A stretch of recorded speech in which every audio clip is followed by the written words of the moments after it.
Un témoignage sur une vie de paradoxe. L'homme que vous allez entendre, le voici. Il s'appelle Joseph Chovanec. Il est supérieurement intelligent. Il parle plusieurs langues. Il est docteur en philosophie, mais il n'a jamais pu aller chez le coiffeur.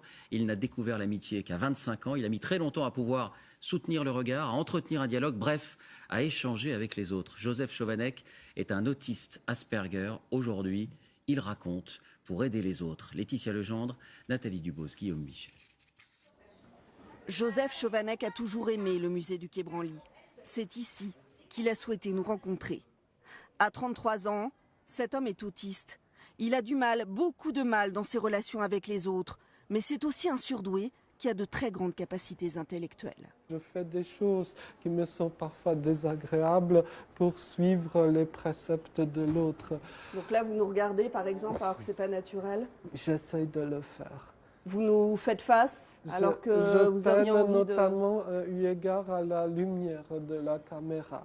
On dit bonjour d'une certaine façon. Vous voyez, il faut apprendre tout cela lorsqu'on est concerné par l'autisme. Ça ne va pas de soi. Les gens non autistes, ils connaissent ça plus ou moins par cœur. J'ai appris à faire des petits bruits au téléphone. Parce que les gens non autistes, quand ils téléphonent, ils font des petits bruits toutes les quelques secondes. Des ok, ah, d'accord, waouh. Vous voyez, si vous ne le faites pas, l'autre personne, ça patientera. Avec ma montre, toutes les 5-10 secondes, je dois faire oui. Des années durant, la scolarité de Joseph Chovanec a été chaotique. Enfant, il a souvent manqué les cours. Personne à l'époque ne sait qu'il est autiste.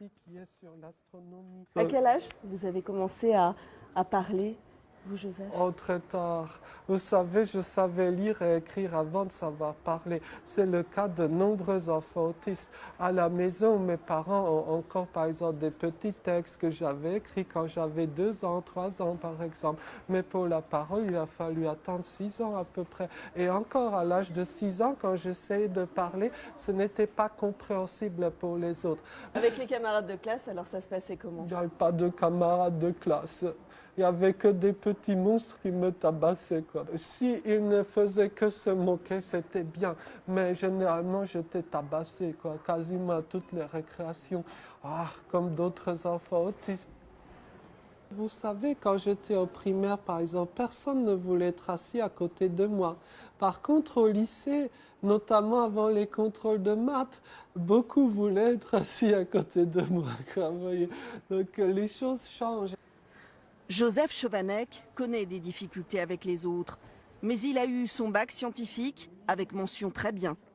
Il est docteur en philosophie et parle une dizaine de langues.